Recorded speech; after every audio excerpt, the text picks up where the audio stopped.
guys, welcome back to another video. Today we are going to be talking about the Amazon Lily arc, or aka the arc where Luffy gets a harem. This was a fascinating arc. This arc wasn't as much of a reprieve as I thought we were gonna get, because sometimes after a very emotionally gut-punching arc, we kind of get a reprieve of that. And while there is some lightness to this arc, there's some comedy, some humor. It's definitely not as light as I thought we were gonna get. It's not as much of the happy reprieve we were gonna have. One, concerning Boa's backstory, everything to do with her and her sisters, but also just Luffy in general, his actions, his reactions, how he is handling things after, Sabody and everything that happened there. It hurt me. It hurt me a lot, just to see how he was reacting. While I didn't cry in this arc, which should be a life event at this point. I've lost count of how many times this show has made me cry. I feel like I should have an award for not crying in this arc because I've cried in every other arc and saga. While I did not cry in this arc, it definitely hurt me in a lot of ways, mostly because of Luffy. Some of that pain was because of Boa. I'm gonna go ahead and jump into it and start talking about it, because this was an interesting arc, to say the least.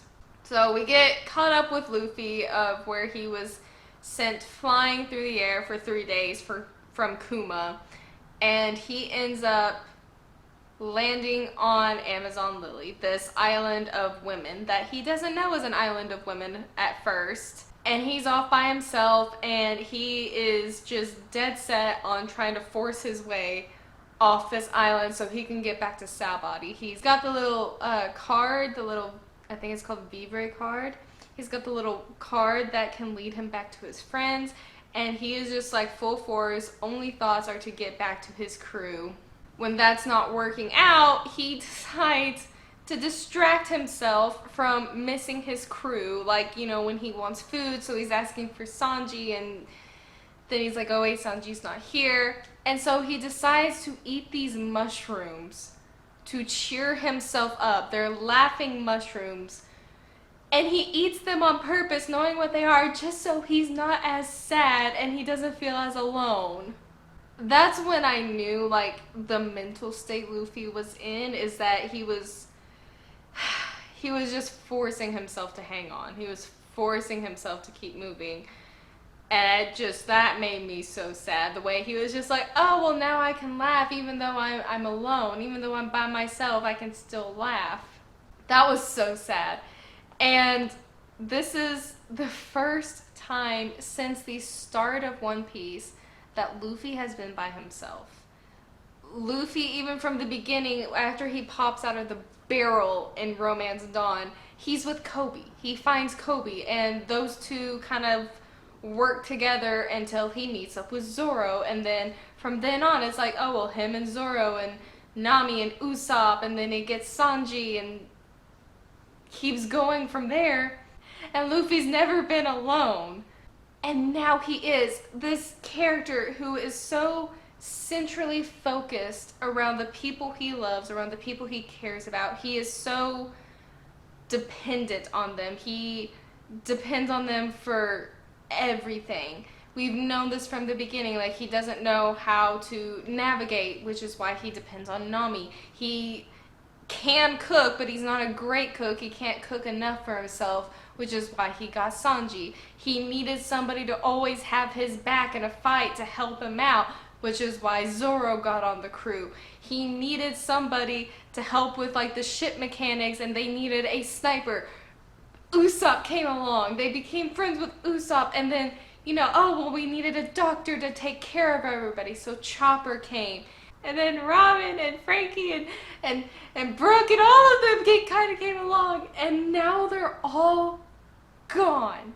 And this character who has devoted his entire life not just to chasing his dream, but devoted his life to protect his crew, is now separated from them, and he is not doing well, and I'm not doing well because he's not doing well.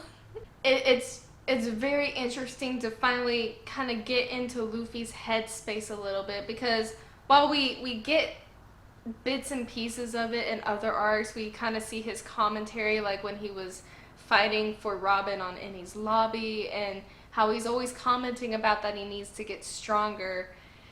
And then we see him here, and then we see this representation of why he has to get stronger is because if he's not gonna be stronger, he's on his own. He's gonna lose everyone. He ends up eating some parasite mushroom or something and nearly dies because of it, and is found by a group of women who end up mistaking him as a girl, taking him to their village, and a whole mess happens afterwards. He ends up being bathed. This poor man. The women had no idea they were just assaulting this poor man. And Luffy was unconscious and had no idea what was going on until the old lady comes in and identifies him as a man. And then he gets imprisoned for doing nothing wrong other than being a man, because that's fair. And that's when we were really introduced to the whole Kuja clan, this Amazon Lily, this island of maidens, where power is beauty, or strength is beauty, or something like that. Yeah, power or strength is beauty. That is their whole mantra. That is what they live by. These women are self-sufficient. They do all the work themselves. Any job occupancy that they have is all filled by the women. They cook, they clean, they sell, they fight, they do everything. It's really cool, but they have this mystery about the clan where some women will go off and then somehow come back, and then they're pregnant, or they have a little baby girl. Wonder how that happens. And they have this lore of, I'm kind of getting ahead of myself, but I'm gonna go ahead and say it anyways. They have the lore of the empress here, the princess Boa, and her two sisters who are cursed. They have this Gorgon curse upon them from this Medusa that they fought at sea, who cursed them when Boa killed her. And that is why they can never expose their backs to anybody, is because if they do, the eyes of the Gorgon will be set upon them and they'll all be turned to stone and die. Really cool lore. If only it were true. It's not. But that's like the whole makeup of this island, pretty much, is strength is beauty, and everybody looks up to Boa Hancock, the empress of this island of Amazon Lily. So Luffy wakes up to find himself just not in a great situation and ends up having to explain a few things that Luffy absolutely should not be explaining by himself. But he does. Ends up trying to defend himself because the concept of jewels is lost on the women, and they take it very literally, which is why Luffy shouldn't be doing any of this explaining in the first place. That was very funny, but also like, why? Why? Ends up being dressed in these new clothes because, they're kind women wanting to, take care of him. And they give him the frilliest outfit. It's so cute, but it's so bad at the same time. And Luffy absolutely hates it. And he's like, I'm a man. Why are you giving me all these frilly clothes? Gotta love Luffy and his show of masculinity. I love it.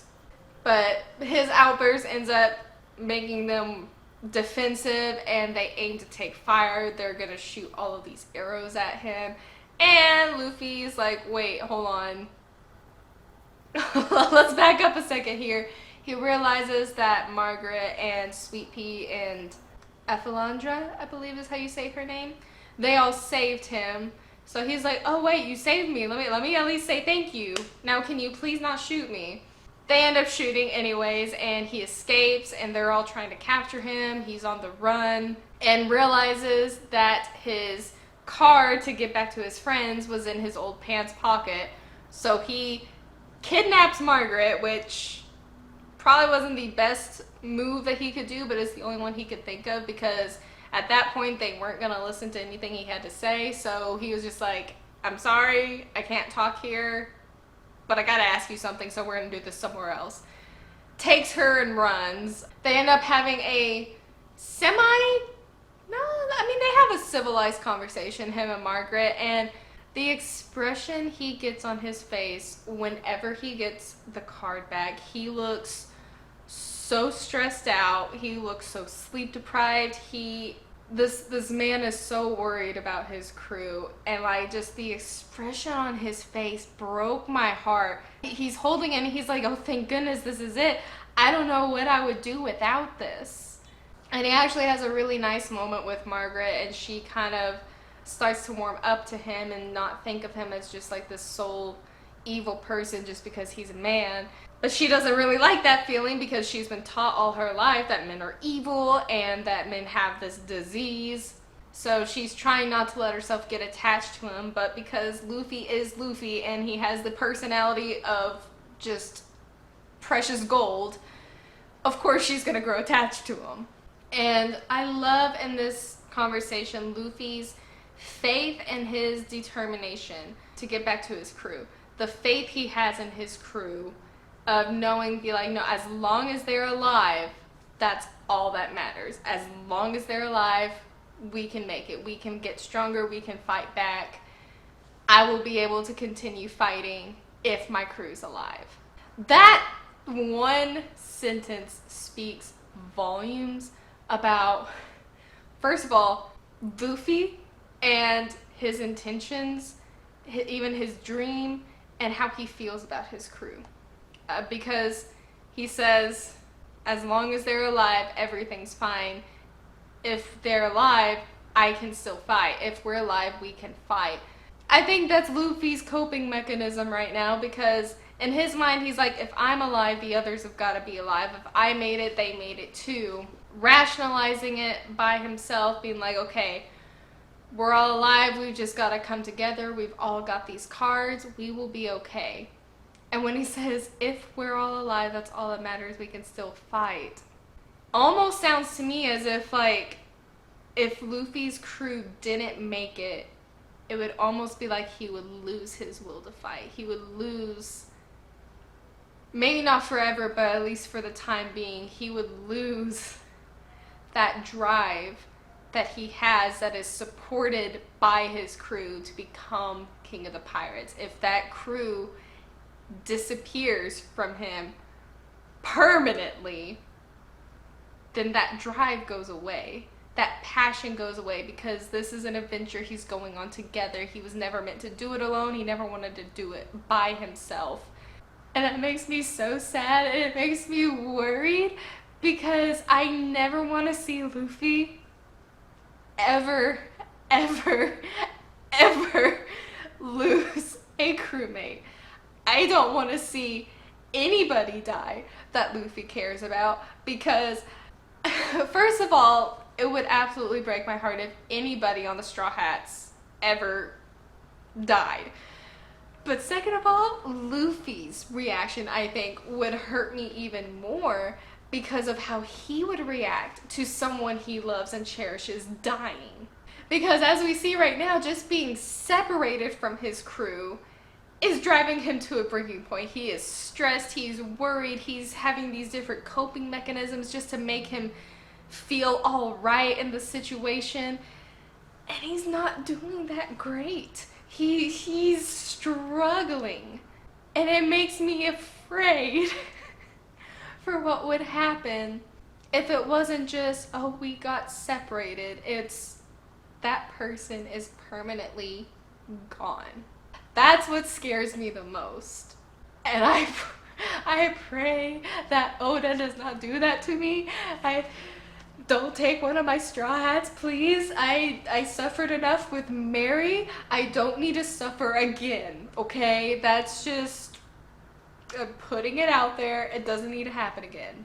Besides that, I also love how just straightforward and not, well, kind of dense that Luffy is, because he wants to get back to Sawbody, but then as he's trying to go back, determined to get stronger because he wants to beat the ones that beat him on Sawbody, he's determined to get stronger. He's determined to go back to Sabadi. And then he was like, oh wait, well I don't have a ship. Oh wait, well how do I get there? Because Nami's not here to help me navigate. He keeps forgetting all of these different things, and Margaret's like, what are you doing? And then Luffy's like, oh well, I'll just build a raft.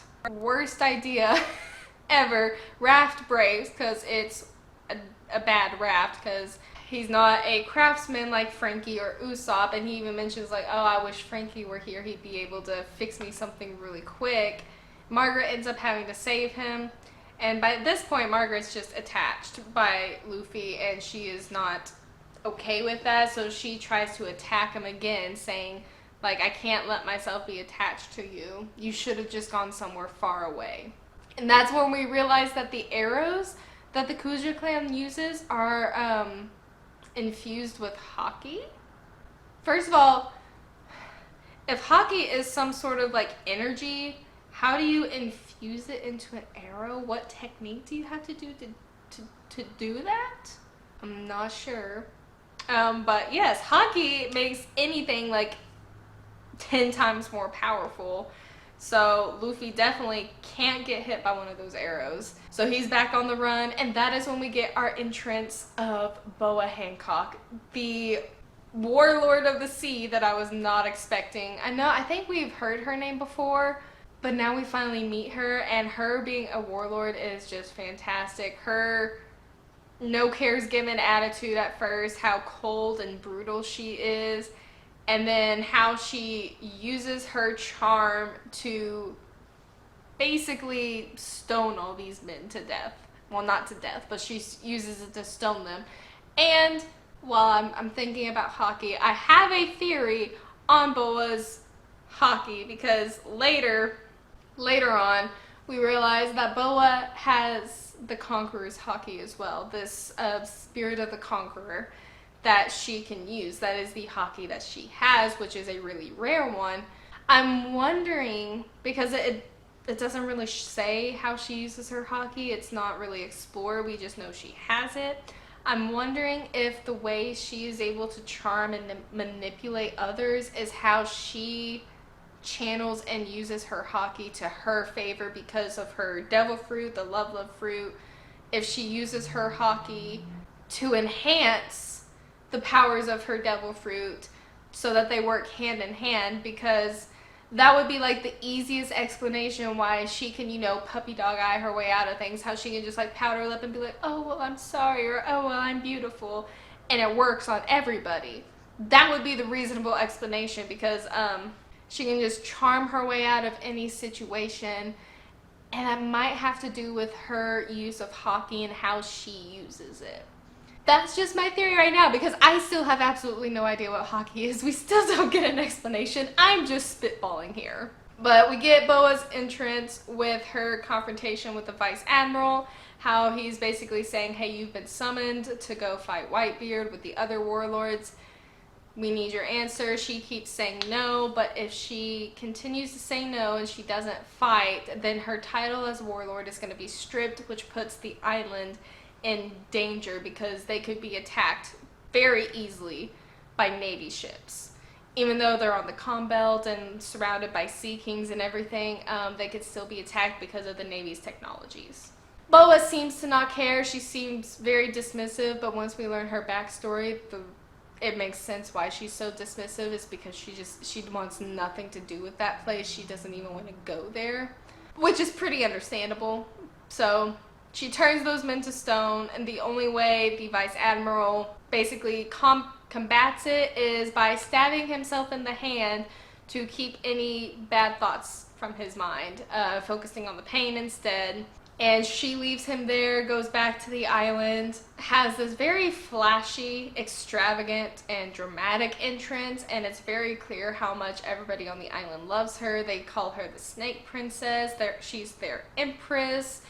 She is just very well loved by everybody, despite how just cold she is, but she thinks she can get away with anything because she is beautiful.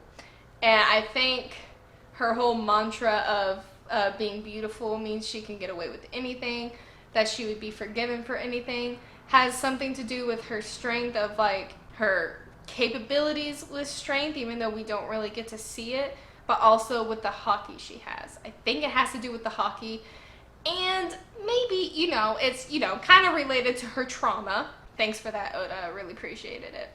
Yeah, it's definitely related to her trauma and everything she went through.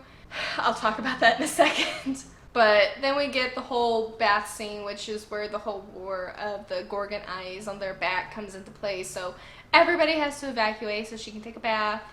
And that's when we get Luffy, who is trying to figure out how to get a ship. And he figures he'll just ask because there's only one ship on the island. And so he's like, well, important people live in tall buildings, which objectively isn't wrong. So he just goes to look for someone in the tallest building. Ends up crash landing into Boa's bath. 100% unfazed. He ends up seeing her back and recognizes the mark, or thinks he recognizes the mark. Freaks Boa out. She becomes angry and defensive. And her sisters come in, they figure out what's going on, and she says that they would rather die than for anybody to figure out what is on her back, what is on their backs. And, and then Boa tries to stone Luffy in that sense because, he saw her in the bath, so she thinks he must have bad wicked thoughts. Sometimes I promise there is absolutely no thoughts behind that boy's eyes. There's just nothing in that man's thoughts. There's just nothing in his head. He's just no thoughts. Just absolutely empty inside at times. Only thoughts are about food or his crew. That's it. Nothing else. That his whole mind's meat. That's it. He just wants food. The comedy of Luffy mistaking her powers for the slow beam from Long Ring Long Land. So he thinks it's going to be something like that, and then when it doesn't happen, he's really confused. And Boa's confused because she's like, oh, well, no man has ever been able to resist me. What's wrong? Like, what's wrong with this one? She tries it several times, and it doesn't work any time, and Luffy's just like, I have no idea what's going on. Boa has no idea what's going on. They're all confused. I love that panel where they're all tilting their heads and there's a little question mark. And it's just like, what is going on here? And I love that because it really does show how pure of a heart Luffy has. Either that or it really proves how empty-headed Luffy can be at times. Either one. You could take that either way. But he then tries to escape to go try to find someone important, which didn't realize he was speaking to the most important person on the island, but that's fine, it's Luffy. But he gets captured anyways and ends up going to this arena where they're supposed to fight. And his trial begins, and I love how sincere and honest that Luffy is. He really can't lie. He's not a good liar. He's very straightforward. He's just kind of no-nonsense type person. So when Boa asks, like, well, what are your ulterior motives for being here? How did you get here? And Luffy is just straight up honest, like, I don't know how I got here. I got sent flying, and I'm just here. I need to get back to my crew. She thinks he's got ulterior motives, and he's just like, I just want a ship, or even just to catch a ride on your ship so I can get back to my friends. Like, that's his only priority. He's not trying to trick them. He's not trying to deceive them or anything like that. He just wants to get to his friends. He needs his crew. But Boa isn't persuaded, and Margaret ends up standing up for him, basically saying, like, this is not the kind of person who would lie to us. He's not here to hurt us. He's not here to harm the village or anything. And in response, Sweet Pea and Alphalandra also come to Margaret's defense and try to stick up for her. It backfires on all of them, and Boa stones all three of them, to Luffy's just outright anger and disbelief, especially when he realizes that the reason they were stoned is because they helped him, which isn't what Luffy needed at that time, because he just watched all of his crew disappear because of him, because of what he did on Sawbody when he punched the Celestial Dragon. As great as it was, because he did that, his entire crew disappeared. And now he gets to this next place, and because these people helped him out, they got turned to stone. Something bad happened to them and they could die. That's not the best thing for Luffy's mental state. That was not good because he's had already so much happening to him. He already feels so much tremendous guilt. There's a heavy burden on his shoulders. And he's already stressed out enough as it is. And then you add this on top of it. And you can see that panic on his face when he realizes that they've been turned to stone. And he's like, well, what did you do to them? Why did you do this? And then the anger he feels at the audience because they're completely fine with it because, oh, well, it's Boa. And he yells at them, screams at them like, how can you be okay sitting there laughing, watching this? She just turned your friends to stone and you're okay with that? And of course, Boa uses whatever she does, her little charm, to persuade the audience. And she thinks she can persuade Luffy. And his response to her, because he has now made her mad, she has hurt people that he now cares for because they have saved him right in front of his eyes. And his response is that you make me sick. Like, you made him angry. Of course, Boa's reaction to this is she is just like, oh my gosh, what is this? How can a man do this? Dramatic queen that she is, I love her, but from then on, because of that, Luffy now must die because he has offended Boa. They try to send out a panther to eat him. Luffy one-shots the panther. It's not even a match. So then the two sisters, Sonya and Marigold, come down to fight him. And they have devil fruit powers, which is why they believe, you know, or the citizens of that village believe that they have been cursed by Medusa because they're snakes. Their attacks are actually really hurting Luffy because they can use Haki too. And they point this out. They'd be like, oh, well, you don't know what Haki is. You don't have it. And Luffy's just like, I don't know what you're talking about. I don't know what this is. But he's getting hurt. Like, because of whatever Haki is, he is getting hurt because of it. Because of how it embellishes maybe a person's power or strengthens it. Something. It makes attacks that normally wouldn't hurt him, hurt. And this is what we saw in Skypiea, because Sonya is able to read Luffy's moves. She's able to predict what he's doing. And that little bubble guy on Skypiea, the little fat angel, I can't remember his name. The bubble trial. I don't remember his name. Whatever his name was, he used Haki on Luffy to predict their moves. And Sanji and Usopp, that's how he was able to avoid them for so long. We knew about it all. We knew about this all the way back in Skypiea, which is awesome. I love that. And yeah, I can't believe we were introduced to it so early. I wanted to know what that was. I thought it was some sort of like predicting power, but nope, it's Haki. And I love that, but I want to know more about it because how did they learn it up there in Skypiea, but it's also down here, even though those two civilizations are completely separate. I need to know more about Haki. I know they didn't call it Haki up there. I don't remember what they called it, but it was something different in Skypiea. But yes, we kind of get this explanation for what it is. It's Haki, and Luffy is struggling again with it until Sonya tries to pull a cheat move and hurt the statues, which Luffy had moved out of the way earlier because he wanted to protect them. He wants to keep these people safe, so he moved the statues out of the way so they wouldn't get harmed. And Sonya tries to pull a cheat move and threatens to destroy Margaret's statue, which would actually kill her. And then Luffy uses Conqueror's Haki for the first time.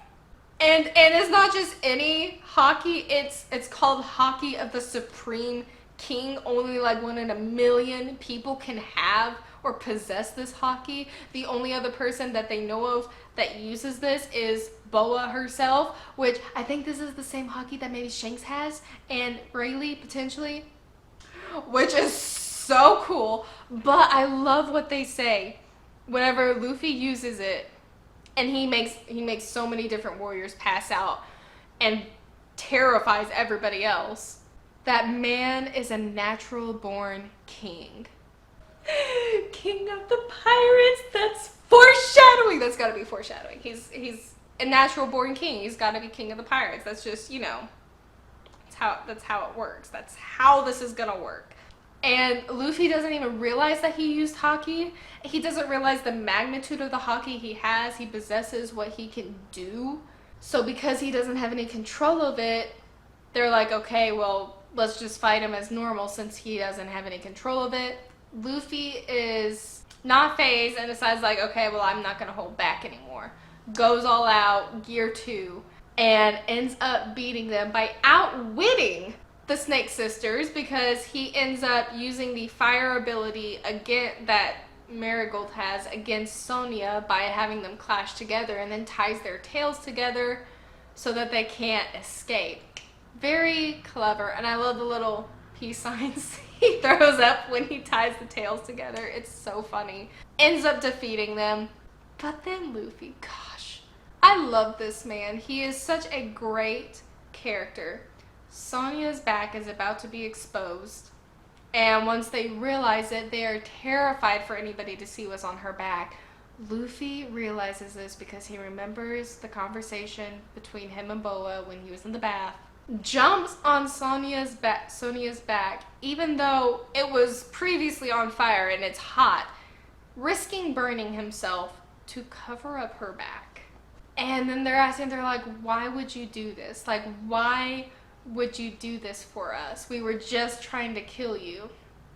And Luffy's like, you said you'd rather die than have this be exposed. Y'all might be trying to kill me, but I'm not trying to kill you. Our fight has nothing to do with what you don't want exposed. This man! I love Luffy. His priorities and the way he views situations, how he keeps things separate, how he is able to analyze a situation and be like, no, this is something completely different than this. Just because they're fighting me in this situation doesn't mean what's happening with them elsewhere isn't significant. And he takes that into account. And we really get to see Luffy shine here. I know it's focused on Luffy. He's the only one really in this arc. But because we haven't seen Luffy by himself, we see his great moments when he shines in these other arcs and other sagas. And we see how he interacts with his crew, protects them.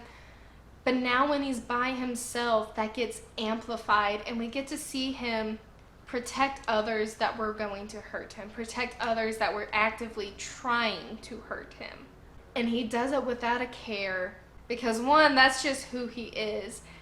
And two, he's able to see people as still people, regardless of the situation he's in. Just because he's fighting someone doesn't mean that he doesn't see them for who they are, or doesn't understand like their own situations. And I love that. It's reminiscent of how he was so eager to accept Vivi, even when, she had been trying to attack them and everything, and he accepted Vivi just like that. Once he realized that, oh, her situation is completely different than the reason she was trying to fight me, I'm gonna help her out.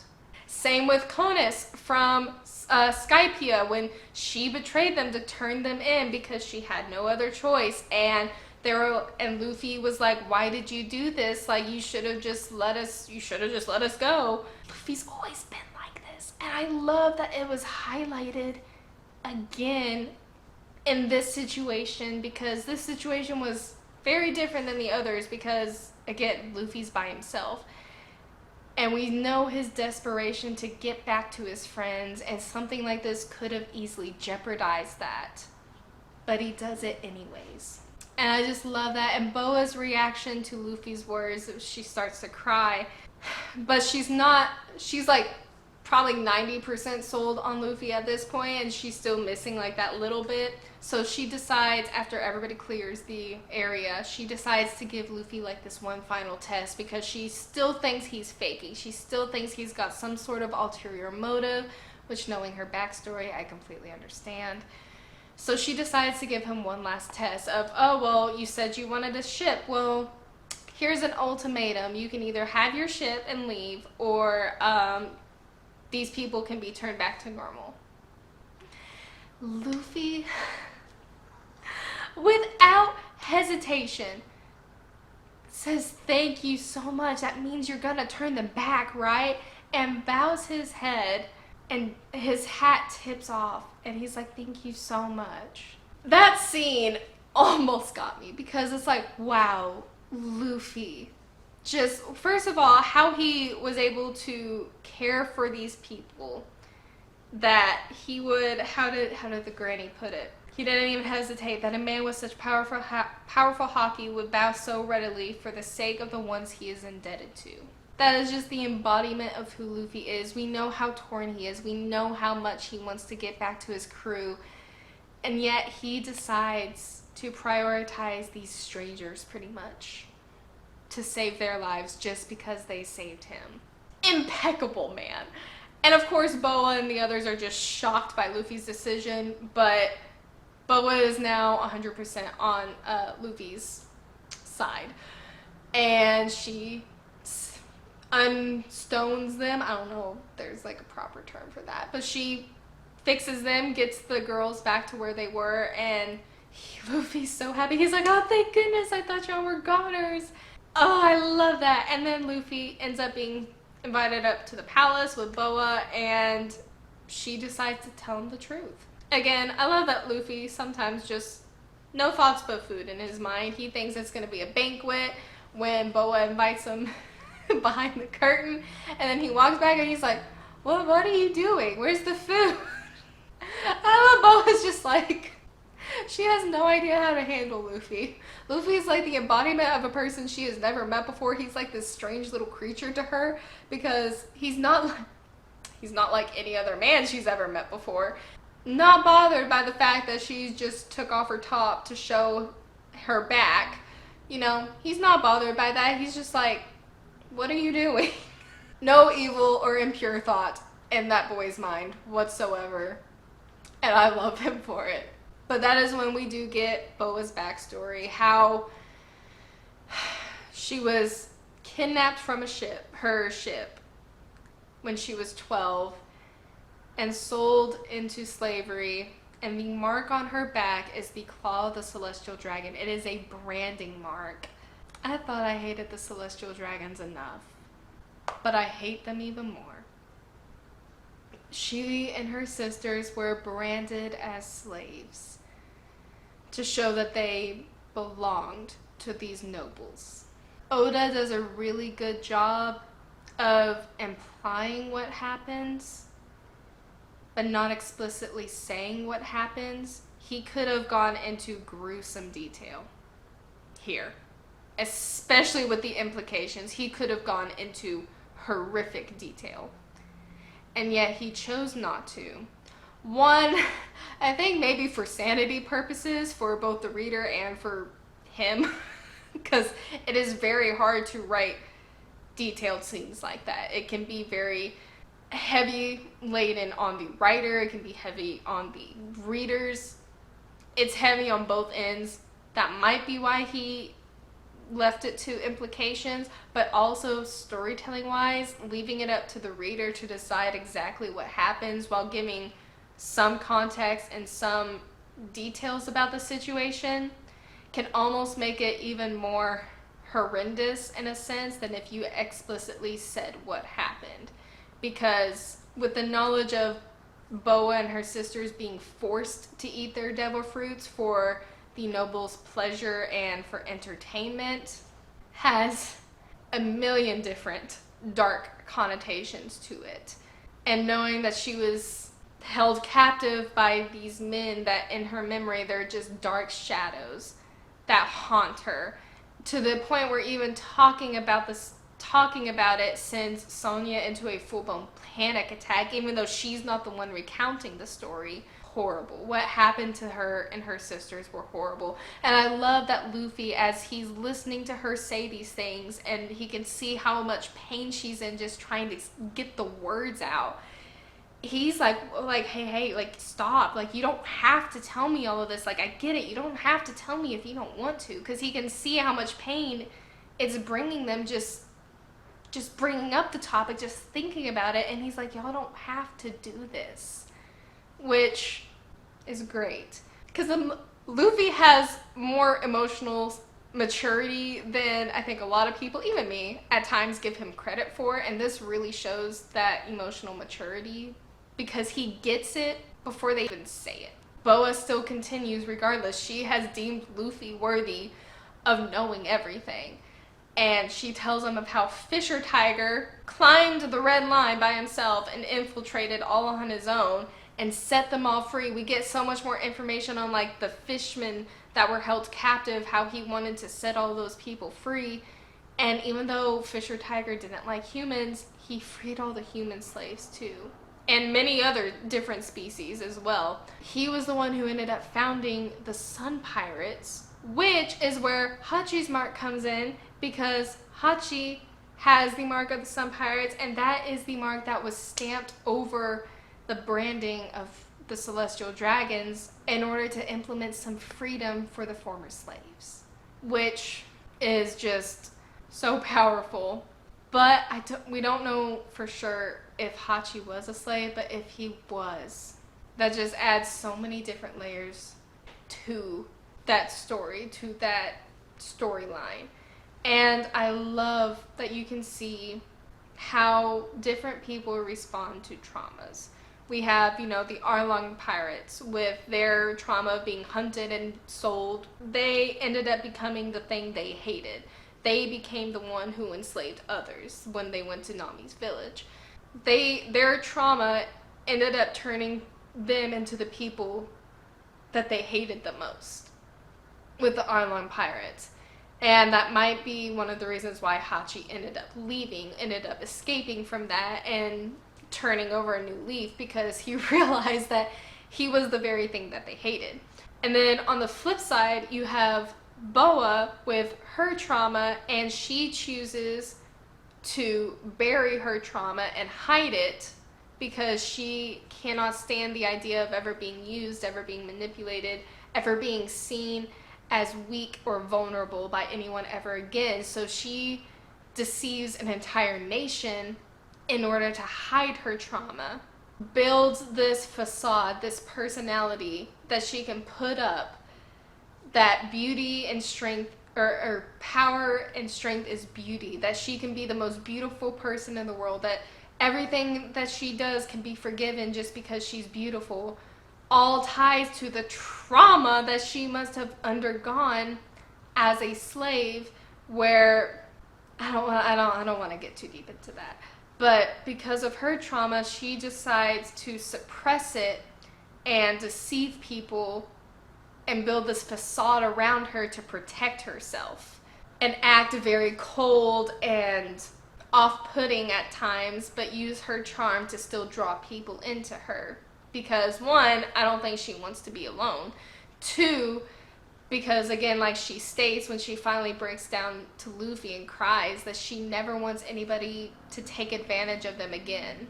It's great storytelling because no two people react the exact same way to the same traumatic event. Shoot, even in Avatar: The Last Airbender, we see that with Sokka and Katara's mom. They reacted completely differently to their mother's death. And they were siblings. They were there on the same day it happened. No two people react to trauma the same way. And I like that Oda did this, where you have two people, or two groups of people per se, like the Fishmen and Boa, who went through horrendous things, who reacted and responded to very separate ways. After Boa is done, Luffy is the best, and he's very caring and very sensitive towards her. And when she asks him if he thinks less of her for being a former slave, I love Luffy's response, because he doesn't even have to say, of course not. No, I don't. All he says is, I told you, I hate the Celestial Dragons. That says everything he needed to say, and Boa understood what he meant, and she smiles, and then she was like, oh, I like you. And that was raps for Boa. She was down bad from that moment on. And then that's when she decides that she's gonna help Luffy out. She's gonna give him his ship anyways. Luffy's really happy. He gets invited to a feast. Of course, he's really happy about that. I love his reaction to the feast, how he gets everybody really happy and they're enjoying it. He's dancing with them, having a little balloon with a face on it. And this is, where the harem really takes place, because they end up all wanting to touch Luffy or like stretch him, because one, he's made of rubber, so it's neat to like just pull on him, I guess. But also they're like, oh, well, you're leaving tomorrow. This is our only chance to, touch a man. And they were going to use Luffy as a way to make money. They were going to be like, oh, well, if you want to touch him, you have to pay so much, which is awful. And Luffy ends up having to run away from all these women trying to chase him. Sanji would be absolutely furious, especially because of Sanji's situation. Sanji would not be happy with Luffy, but Luffy ends up running from them. Margaret helps him escape. They go to the granny's house, and that's when he gets his information about Ace. Finally learns about Ace. I have been waiting for him to realize what was going to happen to Ace ever since we figured it out in Thriller Bark, or really the end of Post Enies Lobby. But ever since Thriller Bark, I have been waiting for Luffy to realize what was going to happen to Ace, and now he does. And just the look on his face, that just pure despair and panic of realizing, like, that's my brother. That's my brother, and you said he was gonna be what? I'm not okay. And I love that as he's debating this, because he's not gonna be able to make it to Sabaody back in time to get his crew and then go to Ace. He either has to go back to Sabaody to get his crew together, or he's got to go to Ace. These ultimatums just kill me because it hurts him. And I love how he's thinking of everyone, and he's like, I'm sorry, but there's something I gotta do. And makes the decision to go to Ace, which, as hard as it is, I think it is the right decision. He needs to get to his brother. He needs to save his brother. He's like, okay, change of plans. I gotta get to Impel Down, to where they're holding Ace before they take him to Marineford to be executed. Like, I gotta get to Impel Down. So him and Granny are gonna go to Boa to be like, hey, we need you to get on this Navy ship so I can get to Impel Down. Which, I mean, works out in both of their favors, because Boa needed to go so that she wouldn't lose her title, so that the island was safe. So, I mean, it kind of all works for them. I love that Boa's illness is just her being down bad. She is lovesick as all get out, and it's so funny. She has no idea what's going on. She's like, oh, I'm gonna die. And it's like, relax, you drama queen. You're just in love. It's fine. You're gonna live. And of course, she's right as rain when she goes up to talk to Luffy. Even though he's asking like, oh, are you okay? She's like, oh no, I'm fine. No sickness can beat me. I love how dramatic she is. She almost matches the dramatics of Buggy, and I'm okay with that. She easily agrees to go to Impel Down with Luffy to save Ace, and so they decide to leave that night. They get everything together. I love how Luffy says goodbye to Margaret, Sweet Pea, and Afalandra, and promises that he's gonna come back one day. Very sweet. And I love how Luffy can't get Boa's name right. Instead of calling her Hancock, he calls her Hammock, which is on point for Luffy. They're headed to Impel Down. They've infiltrated the Navy ship, and they're on their way to Impel Down. But then we get some more information about Whitebeard's movements. He's destroyed all the battleships that were there to watch him, taken them all out. All the Navy men and the warlords are gathering. We see all the warlords having a feast, and we get to see like Smokers coming back, and that other lady, I forgot her name. But yes, a lot of big Navy people are coming, all to fight the Whitebeard pirates, which is really hyping them up. I'm really excited to see them fight, because they must be like just ridiculous. And then we get Jinbei, like an introduction to Jinbei of how he is a warlord, the final warlord, that refuses to come, even though they thought he would be the first to come. But he's refusing, and he's in Impel Down for some reason, even though he's a warlord. And then we also get Garp visiting Ace. That conversation was hard because first of all, it's probably super hard for Garp to look at Ace in this situation because, you know, his position as a vice admiral, he can't necessarily help Ace, but he wants to. And he tries to lighten the mood by talking to Ace about Luffy, even though Ace has asked Garp to kill him, and he's like, I'm not, like, we've made the King of the Sea, Whitebeard, angry, we're gonna have to pay for it. It's too late to do anything now. And I love that in his lightness of talking about Luffy, mentioning, like, his father, Ace's father, you know, Dragon. Ace firmly denies Dragon being his dad. He's like, that man's not my father. The only father I know is Whitebeard, which is like, I want to know more about that relationship. That got me really curious about the relationship between Ace and Whitebeard and how that father-son dynamic got in place, how it happened. Because we really know nothing about that. So as Luffy and Boa are infiltrating Impel Down, we get an update on all our crew. Nami is on a little sky island, which is great. It has something to do with weather. So I think that might actually end up helping her. She might end up gaining some strength from that somehow. Usopp is on a bug island with a bug man. So the poor man is terrified, of course, but maybe that'll give him some insights on some new moves because he used bugs against Perona to kind of defeat her, so maybe that'll inspire him.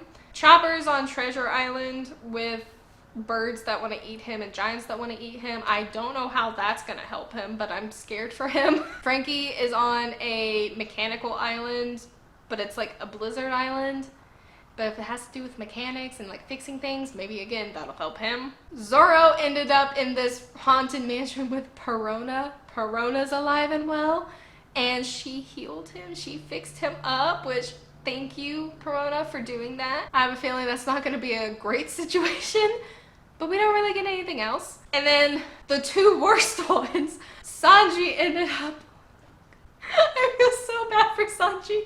He ended up on an island with a bunch of men who pretended to be women, and they were chasing him, and he's like, I feel so bad for him. He's in the worst situation, and once he figures out where Luffy was, he's gonna be so mad. And then you get, on the flip side, horrible for a completely different reason than Sanji, Robin ends up on this like place where they're enslaving everybody to build a bridge. They're forcing people into labors, either criminals or people who don't want to align with the world government. Forcing them into labor to build this bridge that connects all these islands. So she gets put in chains. Just the worst place for her to be. I feel so bad for her. But that's how the arc ends. That's how it ends, with just a bunch of moving pieces. It's not great. Again, if this wasn't the reprieve that I was expecting it to be, even though there was some good humor in it. Honestly, after Sabaody, I'm not going to be expecting anything to go the way I'm expecting, but also I'm not going to be hopeful that things are going to be happy, because I got my hopes up in Sabaody and that just gutted me, so I'm not going to do that again. I'm not going to make that mistake again. I have already started Impel Down. If y'all have watched my Read With Me video that was out last week, I've started Impel Down. I'm further now than I was when I was doing the reading. So I hope y'all will be looking forward to that. That arc is just wild so far, but I am enjoying every single minute of it. I am enjoying it so much. So we're gonna see where it goes from there. I really enjoyed this arc. It wasn't by far my favorite or anything like that, but it was really solid. I liked Boa. Her backstory was just gut-wrenching, even as short as it was. And I loved how Luffy shone in this arc, and we got to see his mindset, we got to see where he was at and how he's responding to things, and now he's finally on his way to Ace. So we'll see where that takes us. Thank you all so much for watching this review. I didn't expect it to be this long, but it is. It's fine. Y'all are used to me being long-winded by now. I am hoping that the Impel Down video can be out sometime in the next few weeks, depending on how far along I get with the arc when I'm recording it now. Other than that, be sure to check out my channel for all the other videos and be on the lookout for any new videos coming up. But other than that, again, thank you so much. I appreciate y'all's support, and I will see you next time, scholars. Bye!